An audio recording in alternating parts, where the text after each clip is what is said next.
Praise the lord. ప్రభువైన అయిన యేసుక్రీస్తు నామంలో మీ అందరికీ మా హోసన్నా మినిస్ట్రీస్ తరపున హృదయపూర్వకమైన వందనాలు తెలియపరుస్తున్నాను. ప్రభు మిమ్మల్ని దీవించి ఆశీర్వదించును గాక. ప్రియులారా, పరిశుద్ధ గ్రంథంలో జెఫన్యా గ్రంథం 2వ అధ్యాయం 3వ వాక్యాన్ని నేను చదువుతున్నాను. దేశములో సాత్వికులై ఆయన న్యాయ విధులను అనుసరించు సమస్త దీనులారా, యెహోవాను వెదకుడి. మీరు వెదకి వినయము గలవారై నీతిని అనుసరించిన ఎడల ఒకవేళ ఆయన ఉగ్రత దినమున మీరు దాచబడుదురు. పిల్లలు చూడండి, ఇక్కడ చక్కటి ఆలోచన కానివ్వండి, హెచ్చరిక కానివ్వండి, ఈ వాక్యంలో మనం చూస్తాము. అదేంటంటే, మీరు ఆయనను వెదకండి, ఆయనను అనుసరించండి, తద్వారా ఆయన ఉగ్రత దినమందు మిమ్మల్ని ఆయన దాచును. పిల్లలు చూడండి, ఈరోజు ప్రపంచపు పరిస్థితి బహుభయంకరంగా ఉంది. తెగుళ్ళు, మరణాలు, ఆపదలు, విపత్తులు ఇవి ఒకవైపు మనల్ని వేధిస్తూ ఉన్నాయి. మరోవైపు శత్రువుల యొక్క దాడులు, దేశము యొక్క పరిస్థితులు, ఇవన్నీ మనం వింటున్నప్పుడు ధైర్యం చెడిపోయే పరిస్థితులు మనం చెవులారా వింటున్నామండి. ఇవి మనల్ని విభ్రాంతిపరిచి మనల్ని పిరికి వాళ్ళనుగా చేయడం కాదు. కానీ ఒకటి మాత్రం వాస్తవం, మనము ఆయనను వెదకి ఆయనను అనుసరించిన ఎడల ఒక సంతోషకరమైన వార్త ఏంటంటే, ఆయన మనలను దాచును అనే మాట మనకెంతో ఊరటను కలిగిస్తుంది. ఎందుకంటే ఆ సర్వశక్తి కలిగిన దేవుడు మనను దాచినప్పుడు ఏ అపాయము మన దరికి రాలేదు, ఏ కీడు మనల్ని సమీపించలేదు, ఏ భయము మనల్ని కలవరపరచలేదు. సురక్షితమైన జీవితాన్ని మనం పొందుకోగలుగుతామనే విషయాన్ని మనం గుర్తించాలి. చూడండి, మనము మన శక్తి చేత మనం కాపాడబడాలి అని అనుకోవడం వెర్రితనం అండి. ఎందుకంటే మనకున్న ఆలోచనలు కానివ్వండి, మనకున్న దూరదృష్టి కానివ్వండి, అది అల్పమైనదిగా ఉంటుంది. కానీ దేవుడు మనల్ని దాచినప్పుడు, కాపాడినప్పుడు ఆ జీవితపు అనుభవం అది ఎంతో ఆశీర్వాదకరంగాను క్షేమకరమైనటువంటి అనుభవాలలో పురులరా కనిపిస్తుంది. దానిని మనం అపేక్షించాలి. ఆయన ఎలా దాచి కాపాడుతాడు అనంటే, లేఖనాల్లో మనం చదువుతాము. కీర్తనల గ్రంథం 17వ కీర్తన 9వ చరణాన్ని మనం చదివితే, ఒకడు తన కనుపాపను కాపాడుకొనున్నట్లు నన్ను కాపాడుము, నన్ను లయపరచుగోరు దుష్టులను పోగొట్టి కాపాడుము, నన్ను చుట్టుకొను నా ప్రాణ శత్రువుల చేత చిక్కకుండను, నీ రెక్కల నీడ క్రింద నన్ను దాచుము. ప్రియులారా, ఈ మాటలు మనం చదువుతున్నప్పుడే ఈ కీర్తనకారుడు ఎంత విపత్కరమైన పరిస్థితుల్లో ఉన్నాడు అనేది మనం ఇట్టే గుర్తుపట్టగలమండి. ఆశ్చర్యమైన కొన్ని మాటలు మనం ఇక్కడ చదువుతామండి. అదేంటంటే, నన్ను లయపరచుగోరు దుష్టులు 1, 2 నా ప్రాణ శత్రువుల చేత. సహజంగా మనం నా ప్రాణమిత్రులు అని చెప్తుంటామండి. అంటే నా ప్రాణానికి అంటుకొని ఉన్న మిత్రులు, స్నేహితులు, ప్రాణ స్నేహితులు అంటుంటాము. కానీ ఇక్కడ ఈ కీర్తనకారుడు అంటాడు, నా ప్రాణ శత్రువులు. అంటే నా ప్రాణాన్ని అంటుకొని ఉన్న శత్రువులు. బహుభయంకరమైన పరిస్థితి అండి.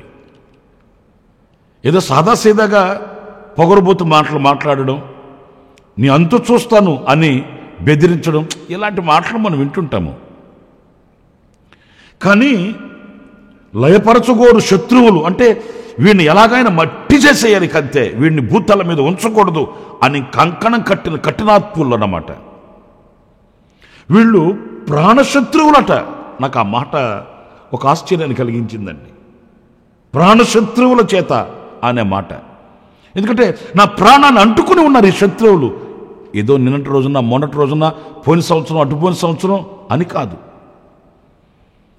నా ప్రాణాన్ని అంటుకొని నన్ను ప్రాణం తీయాలని కంకణ కట్టిన ఈ కఠినాత్ములైన ఈ శత్రువుల చేతికి నేను చిక్కకుండా నీ రెక్కల క్రింద నన్ను దాచుము. ఎందుకంటే వాళ్ళ కంట పడ్డానంటే ఇక అయిపోయింది చరిత్ర. నీ రెక్కల క్రింద. చూడండి, కోడి తన రెక్కల క్రింద తన బిడ్డల్ని చేర్చుకుంటుంది. మనం గుర్తించలేమండి. ఎందుకంటే ఆ రెక్కల క్రింద ఆ కోడి పిల్లలు అలా ఒదిగిపోతాయి. ఆ కోడి కూడా ఆ శరీరంలోనికి ఆ పిల్లల్ని చేర్చుకున్నట్లుగా అంతగా కవర్ చేస్తుంది, కప్పి ఉంచుతుంది. ఈ కీర్తనకారుడు అంటాడు, నన్ను ఒక వ్యక్తి తన కనుపాపను ఎలాగైతే కాపాడుకుంటాడో. పురుల ఎంత బాధ దృక్పథమైన మాటతో మరి ఈ కీర్తన రాశాడో చూడండి. తన కనుపాపను ఒక వ్యక్తి ఎలా కాపాడుకుంటాడో అలాగూ నన్ను కాపాడు నాయన. నన్ను చుట్టుముట్టి ఉన్న పరిస్థితులు అలాంటివి, నా ఎదుట నిలిచిన విపత్కరమైన అనుభవాలు అలాంటివి. ఈ క్షణం నేను బ్రతికి ఉన్నానంటే కేవలం నీ కృప. మరో క్షణం ఏమవుతుందో అర్థం కాని అయోమయంలో నేను బ్రతుకుతున్నాను. పరిస్థితుల ప్రభావాలలో నేను చేజిక్కిపోయి ఉన్నాను. ఈ సందర్భంలో నీ రెక్కల నీడ చాచి నన్ను దాచకపోతే నేను కాపాడబడలేను. నిజమే నా ప్రియ సహోదరులారా, ఒక వ్యక్తి కనుపాపను ఎలా కాపాడుకుంటాడు చూడండి. ఏదైనా దుమ్ము ధూళి మన కంటి మీద పడుతుంది అనంటే వెంటనే కనురెప్ప కనుపాపని కప్పేస్తుందండి. కనురెప్పకి మనం ఆర్డర్ ఇవ్వాల్సిన అవసరం లేదు. ఒక లైట్ వెలగడానికి మనం స్విచ్ వేస్తే కదా లైట్ వెలుగుతుంది. కానీ కనురెప్పకి మనమేం స్విచ్ ఆన్ చేయని అవసరం లేదు. లేకపోతే మనం ఆర్డర్ ఇవ్వాల్సిన అవసరం లేదు. దుమ్ము వస్తుంది, ధూళి వస్తుంది, కనురెప్ప కనుపాపను కాపాడుకో అని చెప్పాల్సిన అవసరం లేదు. ఆ కనురెప్ప పాటు చూడండి, కొంచెం ఏదైనా మన కంటికి కనబడని ధూళి ఏదైనా కంటి మీద పడుతుంది అనగానే ఆ కనురెప్ప కనుపాపను కాచేస్తుంది కదా. ఆ రీతిగా నీవు నన్ను కాపాడాలయ్యా. నీ రెక్కల క్రింద, ప్రియమైన దేవుని బిడ్డలారా, ఆయన రెక్కల క్రింద మనకు అంత సురక్షితం ఉంది. దుష్టుల చేతులు పడకుండా ఈ ప్రాణశత్రువులు పైకి బాగానే కనబడతారు, కానీ లోపల వాళ్ళు చేసే కుట్రలు అంత ఇంత కుట్రలు కాదు. పైకి బాగానే పలకరిస్తారు, ఆప్యాయతగా ఉన్నట్లుగానే కనబడతారు, కానీ వెనుకమాలుగా వాళ్ళు చేసే అక్రమమైన కార్యక్రమాలు మనం గుర్తించలేము. మన కంటికి కనబడవు అవి. అలాంటి పరిస్థితులలో కనుపాపని కనురెప్ప ఎలా కాపాడుకుంటుందో అలా నువ్వు కాపాడయ్యా, నువ్వు కాపాడయ్యా. ఇదిగో ఈ రోజున మనం ఉన్న పరిస్థితుల్లో కూడా ఇలాంటి స్థానానికి మనం వెళ్ళకపోతే, ఇలా మన ప్రభు సన్నిధిలో అర్జించకపోతే, ప్రార్థించకపోతే మనం ఎక్కడ కూడా దాచబడలేమండి. మనకు అంత శక్తి సామర్థ్యత లేదండి. ఆ సర్వశక్తి కలిగిన దేవుడు కనికరించి కృప చూపించి ఆయన రెక్కల క్రింద మనల్ని దాచకపోతే మనకు ఆశ్రయమే లేదండి. మనమైనా మన కుటుంబాలైనా కాపాడబడాలి. ప్రియులారా, మనం ఆయన సన్నిధికి వెళ్ళి ఆయన సముఖంలో మనం ఇలాంటి ప్రార్థన మనం చేయగలిగితే ఆయన మనల్ని కాపాడుతాడు, ఆయన మనల్ని దాచి ఉంచుతాడు. ఆ ఉగ్రత కానివ్వండి, శత్రువుల యొక్క అగ్నిబాణాలు కానివ్వండి మనకు తగలకుండా ఆయన రెక్కల నీడలో మనం చేరిపోతాం. అంతేకాదండి, మరొక మాట కూడా 27వ కీర్తన 5వ చరణంలో మనం చదివితే అక్కడ ఏముంటుందంటే, ఆపత్కాలమున ఆయన తన పర్ణశాలలలో నన్ను దాచును, తన గుడారము చాటున నన్ను దాచును, ఆశ్రయదుర్గము మీద ఆయన నన్ను ఎక్కించును. స్తోత్రం కలుగునుగాక. ఇక్కడ మరొక అనుభవం మనం చూస్తే, ఒక ఆపద వచ్చింది. అది ఏ మార్గంలోనైనా రావచ్చు, ఏ విధంగానైనా ఉండవచ్చు. ఆపద అనేది ఒక విధంగానే రాదండి. ఆర్థికంగా ఉండవచ్చు, ఆరోగ్యపరంగా ఉండవచ్చు, కుటుంబ పరంగా ఉండవచ్చు, వ్యాపారాలలో, వ్యవసాయాలలో, చేతి పనులలో, ఏ విధముగానైనా ఒక ఆపద రావచ్చండి. ఈ విధముగానే ఆపద రావాలి అనేమి లేదు. అయితే ఆ సందర్భాన ఆయన తన పర్ణశాలలలో నన్ను దాచును, గుడారపు చాటున మాటున ఆయన నన్ను దాచును. అంతేకాదు, ఆశ్రయదుర్గము మీద ఆయన మనల్ని ఎక్కిస్తాడట. అంటే శత్రువుకి అందనంతగా. దేవుని నామానికి మహిమ కలుగునుగాక. దాచడం మాత్రమే కాదండి, పర్ణశాలల చాటున, గుడారపు చాటున. అంటే ఆయన సన్నిధి ఉంది కదా, ఆయన మందిరం ఉంది కదా, ఆ మందిరములో దాని చాటున, దాని నీడలో ఆయన మనల్ని దాచుతాడట ఆపత్కాలమందు. నా ప్రియమైన సహోదరులారా, కొన్ని ఆపదలు మనుషులు ఎవ్వరూ మనకు సహాయం చేయలేని ఆపదలు ఉంటాయండి. ఒకవేళ కన్నవాళ్ళు, కొన్నవాళ్ళు, ఉన్నవాళ్ళు మనకు ఎంతమంది ఉన్నప్పటికీ కూడా కొన్ని సందర్భాలలో ఎవ్వరూ ఏమి చేయలేని నిస్సహాయపు పరిస్థితులు ఎదురవుతాయండి. అలాంటి పరిస్థితులలో సహాయం చేయగలిగిన దేవుడు ఒక్కడే, మన ప్రభు అయిన యేసుక్రీస్తు. ఆయన తన సన్నిధిలో, పర్ణశాలలలో, ఆయన గుడారము చాటున ఆయన దాచి ఉంచుతాడట. ఆయన సన్నిధి విశాలమైనది. ఆయన సన్నిధి మనకు సురక్షితమును కలిగించేది. ఆయన మందిరము మనకు దీవెన కలిగించేది. ఆ మందిరము చాటున ఇశ్రాయేలీయుల సర్వ సమాజం లక్షల కాల్బలం కాపాడబడ్డారండి. ఒక్క గుడారపు చాటున. ఎంత విశాలమైనది అనేది మీకు అర్థం కావాలి. ఇశ్రాయేలీయులు లక్షల కాల్బలం. ఈ లక్షల కాల్బలం ఒక్క గుడారపు చాటును బ్రతికారండి. వాళ్ళు బ్రతికిన బ్రతుకు చూస్తే వాళ్ళకి ఏమీ తక్కువ కాలేదు. ఆకాశంలో నుండి ఆహారం వచ్చింది, బండలో నుండి నీళ్లు ఉబికి పొంగి పొర్లినాయి. వాళ్ళ చెప్పులో వారు తెగిపోలేదు, వాళ్ళ బట్టలు పాతకెళ్ళిపోలేదు. ఒక్క గుడారం చాటున లక్షల కాల్బాలం. మరి ఈరోజు నీ కుటుంబం కాపాడబడకపోవడానికి కారణం ఏంటి? ఆయన సన్నిధి చాటున ఆయన దాచుతాడు. మన కుటుంబాలు ఆయనకి పెద్ద కష్టతరమేమీ కాదు. ఆయన గుడారం అంత విశాలమైనది. లక్షల కాల్బాలాన్ని ఆ ఆశ్రయం క్రింద నడిపించిన ఆ గుడారం ఈరోజున మన కుటుంబాలను కూడా ఆయన గుడారపు చాటును దాచిపెడతాడు. ఇశ్రాయేలీయుల జీవిత చరిత్రలో ఎన్నో ఆపదలు, ఎన్నో విపత్కరమైన పరిస్థితులు వాళ్ళకు వచ్చాయి. కానీ ఎక్కడ కూడా వాళ్ళు శత్రువు చేతిలో ఓడిపోలేదు, శత్రువు చేతిలో చిక్కిపోలేదు. దేవుడు ఘన విజయం చేత వారిని నడిపించాడు. ఈనాటికి నీ నడిపించుటకు శక్తి కలిగిన దేవుడై ఇమ్మానుయేలు దేవునిగా ఆయన మన ఎదుట ఉన్నాడండి.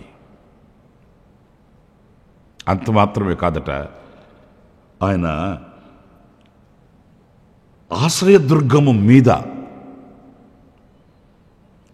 ఆశ్రయదుర్గం ఒకటి ఉంది, ఆ దుర్గము మీద. నాకు చాలా సంతోషకరమైన మాటగా అనిపించిందండి ఈ మాట. ఆశ్రయదుర్గము పైన, దాని పైకి ఎక్కిస్తాడట మనల్ని. ఇంకా శత్రువు ఎక్కడ ఎక్కుతాడేంటి? ఆ శత్రువు కింద కూర్చొని తోక ముడుచుకొని పళ్ళు పటపటపట గురికి తప్పించుకున్నావురా నీవు అనుకుని గుటకలు మింగాల్సిందే, కానీ ఆడు మాత్రం ఆ పైకి ఎక్కలేడు. ఎందుకంటే అది ఆశ్రయదుర్గం. ఆశ్రయదుర్గం. ఆ అందని కృపలో, ఎవ్వడికి అందని కృపలో ఆ ఆశ్రయం దుర్గం పైన ఆయన మనల్ని ఎక్కిస్తాడు. ఇక మనం ఆ ఆశ్రయ దుర్గము పైన, ఎత్తైన శిఖరముపై సురక్షితంగా మనం ప్రభును స్తుతించడమే మన వంతు అవుతుంది. అంతటి గొప్ప దేవుడు అండి మన దేవుడు. లేకపోతే ఈరోజున మనం సజీవులుగా ఉండేవాళ్ళమా? బట్టగట్టి బైబిల్ పట్టేవాళ్ళమా? సమాజంలో సాక్షిగా ఉండేవాళ్ళమా? మనకంటే గనులు, బలము కలిగిన వాళ్ళు దాటుకుని వెళ్ళిపోలేదా? ఈరోజు మనం ఎలా సురక్షితంగా సజీవుల దేశంలో ఉన్నాము అనంటే ఆ ఆశ్రయ దుర్గము పైన మనల్ని ఎక్కించాడు. కఠిన శ్రమలైనా, కఠిన వేదనలైనా, కటిక చీకటి అయినా కళ్ళ ముందే దాటుకు వెళ్ళిపోయింది. మనల్ని కదపలేకపోయింది. మన శక్తి కాదు, మన బలం కాదుండోయ్. ఆయన మనల్ని తన ఆశ్రయ దుర్గము పైన ఎక్కించాడు. శత్రువుకి దొరకకుండా మనల్ని అందని కృపలో దాచి ఉంచాడు. ఆ ఎత్తైన శిఖరముపై ఈ రోజున మనం ఒకరి ముఖాలొకరు చూసుకోగలుగుతున్నాం అనే విషయాన్ని మర్చిపోకూడదండి. ఇంకొక మాట కూడా నేను మీకు జ్ఞాపకం చేస్తాను. యెషయా గ్రంథం 49వ అధ్యాయం 2వ వాక్యాన్ని చదివితే, నా నోరు వాడిగల ఖడ్గముగా ఆయన చేసి ఉన్నాడు, తన చేతి నీడలో నన్ను దాచి ఉన్నాడు, నన్ను మెరుగుపెట్టిన అంబుగా చేసి తన అంబుల పొదిలో మూసిపెట్టి ఉన్నాడు. స్తోత్రం కలుగునుగాక. ఇక్కడ చూస్తే ఆయన తన చేతి నీడలో, నేను మొదట చెప్పాను రెక్కల క్రింద, అది రెక్కల క్రింద, ఇక్కడ చేతి నీడలో, షాడో, నీడ. ఆయన బలమైన హస్తం అలా చాపి ఉన్నాడు. ఆ నీడలో మనల్ని దాచి ఉంచి ఉన్నాడట. పిల్లల, మనము ఆరాధించే మన ప్రభు ఎంత మహిమ కలిగిన దేవుడో. వేనోళ్లతో స్తుతించిన ఆయన రుణాన్ని మనం తీర్చుకోలేమండి. ఆయన అంబుల పొదిలో మనల్ని మూసిపెట్టి ఉన్నాడట. ఎందుకంటే ఒక సమయం వస్తుంది, తగు సమయమందు ఆయన ఆ అంబుల పొదిలో దాచబడిన ఆ యొక్క బాణాన్ని ఆయన తీస్తాడు. ఆయన చేతుల్లో బలమైన ఆయుధంగా మనల్ని వాడుకుంటాడు. శక్తి కలిగిన పాత్రగా ఉపయోగిస్తాడు. ఒక మహిమ కలిగిన చోట ఆయన మనల్ని సాక్షిగా నిలబెడతాడు. అంతవరకు ఆయన మనల్ని మూసిపెట్టి ఉన్నాడు. ఇలాంటి అనుభవాలన్నీ మనం తలంచుకున్నప్పుడు ఆయనకు కృతజ్ఞతాస్తుతి చెల్లించకుండా ఉండలేమండి. ఆయన నీడలో చల్లగా, కొంతమందిని మనం వాడుకలు అంటుంటాం, నీడపాటును కూర్చొని శుభ్రంగా తింటున్నాడు రాయుడు అంటుంటాం. ఎందుకంటే వాని వైఖరి అలా ఉంటుంది. అలాంటి వాడిని చూసినప్పుడు మనం ఏమనుకుంటాం, నీడపాటును కూర్చొని తినే భాగ్యం ఇచ్చాడు దేవుడు వీడికి అనుకుంటుంటాం. కానీ దేవుడు మనల్ని ఎంత నీడలో దాచి ఉన్నాడో మనకు అర్థం కాదండి. ఆ నీడలో దాచడం మాత్రమే కాదు, అంబుల పొదిలో మనల్ని మూసిపెట్టి ఉన్నాడు. ఆయన చేతిలో బలమైన పాత్రకు తగు సమయమందు ఆయన మనల్ని వాడుకుంటాడు. గనుక నా ప్రియ సహోదరులారా, దైవజనుడు చెప్తున్నాడు, జఫన్యా ప్రవక్త చెప్తున్నాడు, మీరు యెహోవాను వెదకండి, వినయము గలవారై నీతిని అనుసరించిన ఎడల, ఆ నీతిని మీరు వెంబడించిన ఎడల, ఆయనను వెతికిన ఎడల ఆయన మిమ్మల్ని దాచును. రెక్కల క్రింద దాచుతాడట. ఆయన పర్ణశాలలలో గుడారము చాటును దాచుతాడట. ఆశ్రయ దుర్గము పైకి ఎక్కిస్తాడట. చేతి నీడలో దాచుతాడట. అంబుల పొదిలో దాచిపెట్టి మూసిపెడతాడట. తగు కాలమందు పత్రికగా, సాక్షిగా నిలిచే కృపని మనకు అనుగ్రహిస్తాడట. అలాంటి కృప మన దేవుడు మనందరికీ ప్రసాదించునుగాక. ఒక వ్యక్తి తన కనుపాపను కాచునట్లుగా ఆయనే మనల్ని కాపాడునుగాక. తలలు వంచండి, చిన్న ప్రార్థన చేసుకుందాం. సజీవుడు అయిన ప్రభువా, మీకు వందనాలు. నీవు గొప్ప దేవుడవు, మహోన్నతుడవు, మహోపకారివి. మమ్మల్ని దాచి ఉంచే దేవుడవు, కాపాడే దేవుడవు నాయన. మీరు కాపాడకపోతే మేము కాపాడబడలేము. ఒక్క క్షణము కూడా మాది కాదు. నీ కృపయే నేటి వరకు మమ్మల్ని దాచింది. నీ కృపయే నేటి వరకు నడిపింది. నీ కృపయే నేటి వరకు మమ్మల్ని సజీవుల దేశంలో నిలబెట్టింది నాయన. అంతవరకు కాపాడుటకు నువ్వు శక్తి కలిగిన దేవుడు. నిన్ను తప్ప మేము వేరొక ఆశ్రయం మాకు లేదని మరొకసారి శిరస్సు వంచి నమస్కరిస్తూ మీ పాదాల దగ్గర ఆపాదమస్తకం అంకితం చేసుకుంటున్నాము. నీ కరుణ, మీ కటాక్షం మా మీద ఉంచి తుది శ్వాస వరకు, మీరు మేము ఏకమగు వరకు మీ రెక్కల క్రింద మమ్మల్ని దాచి ఉంచమని నాయనా, దుష్టులు కానివ్వండి, మా ప్రాణ శత్రువులు కానివ్వండి, మమ్మల్ని మట్టి చేయాలని, మా అంతం చూడాలని కాలు దువ్వుతున్న కఠినాత్ముల కనుల ఎదుట కానీ, మీరు మమ్మల్ని దాచి ఉంచకపోతే మేము దాచబడి ఉండలేము, మేము దాచబడలేము. మీరే కనుపాప వలె మమ్మల్ని కాపాడాలి ప్రభు. మమ్మల్ని, మా కుటుంబాలని, మమ్మల్ని, మా సంఘాలని, ప్రభువా మమ్మల్ని, మా సహోదరులను ఒక్కొక్కరిని మీ పాద సన్నిధికి అప్పగించుకుంటున్నాము. మీ దయగలిగిన రెక్కల నీడలో దాచి భద్రపరిచి మీ నామ ఘనత కొరకు మమ్మల్ని సాక్షులుగా వాడుకొనమని యేసు ప్రశస్త నామములో ప్రార్థన చేసి వేడుకొనుచున్నాను తండ్రి. ఆమేన్, ఆమేన్. ప్రభు మిమ్మల్ని దీవించి ఆశీర్వదించునుగాక. కరుణ కటాక్షములతో ఈ దినమంతయు ప్రభు మిమ్మల్ని కాపాడునుగాక. ఆమేన్. ప్రతి దినము ఈ అనుదిన కృపాను సందేశాల కొరకు ఇంకా మరిన్ని ఆత్మ సంబంధమైన సందేశాల కొరకు ఈ మా యూట్యూబ్ ఛానల్ ని సబ్స్క్రైబ్ చేసుకోండి. Pastor Ramesh ministries.